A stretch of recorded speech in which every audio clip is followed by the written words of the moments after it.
যে কোনো কারণেই আপনি আপনার পেটের একটা আল্ট্রাসাউন্ড করালেন, করতে গিয়ে সেখানে ধরা পড়লো যে আপনার গলব্লাডারের ভিতরে পলিপ আছে। এখন প্রশ্ন হচ্ছে যে গলব্লাডারে পলিপ জিনিসটা কি, আর এটা পাওয়া গেলে করণীয়ই বা কি? পলিপ হচ্ছে এক ধরনের ছোট্ট টিউমার। এটা আমাদের গলব্লাডারের ভিতরের দেয়াল থেকে তৈরি হতে পারে।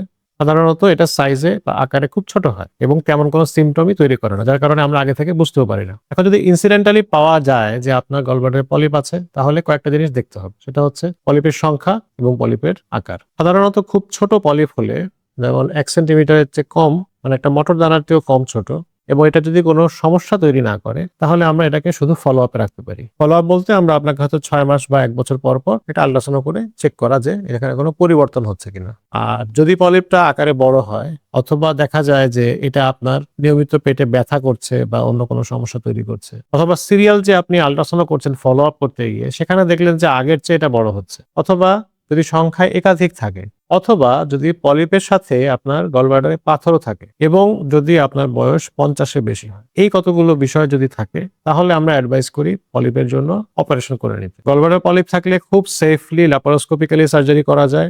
এখানে বাড়তি কোনো প্রিকশনের প্রয়োজন নাই, কিন্তু অবশ্যই অপারেশনের পরে বায়োপসি করে কনফার্ম করতে হবে যে সেই পলিপটা নন ক্যান্সারাস ছিল। তাহলে যদি আপনার গলব্লাডার পলিপ পাওয়া যায়, তাহলে ওই বিষয়গুলো মাথায় রেখে আপনাকে আগাতে হবে।